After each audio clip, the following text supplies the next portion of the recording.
자, 언론중재법 얘기 그다음에 세종의사당의 설치법이 통과된 두 문제를 시간 안에 다 두 분께 드릴 수 있을지 모르겠습니다. 일단 질문 드리겠습니다. 자, 언론중재법 또 최종 단판을 앞두고 있는데 정말 최종이 될까요?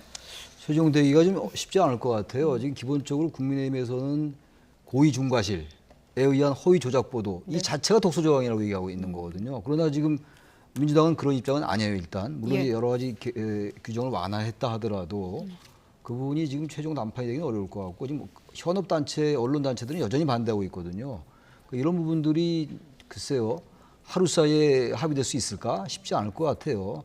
언론 쪽에서 얘기하는 것처럼 사회적 합의기구 같은 게 필요하지 않을까 생각이 듭니다. 너무 송영길 대표 같은 경우는 지금 수정안을 만들겠다고 하면서도 또 결론 내기 쉽지 않다고 또. 그러니까 아마 알 거예요. 정치권에서는 그 결론이 이렇게 쉽게 나겠냐고 생각하겠습니까?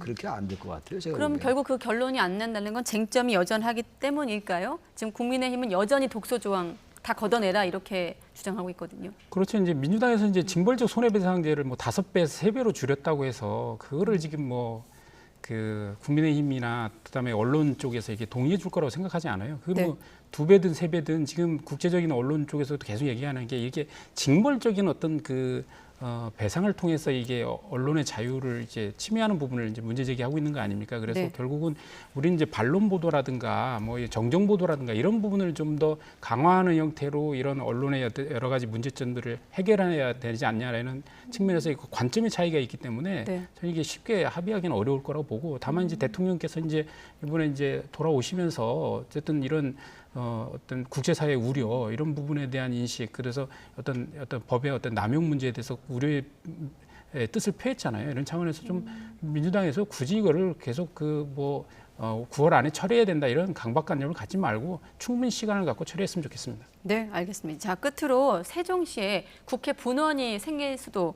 있겠습니다. 자, 국회의장 목소리 들어보고 간략히 두 분에게 평가 들어보도록 하겠습니다. 오늘 우리 21대 국회는 최종 국회 시대에 문을 여는 역사적 이정표를 세우게 되었습니다. 매우 뜻깊고 기록될 날입니다. 2002년 행정수도 이전을 본격 논의한 이후 꼭 20년 만에 국회 세종의사당의 시대에 첫 발을 내디디게 되었습니다.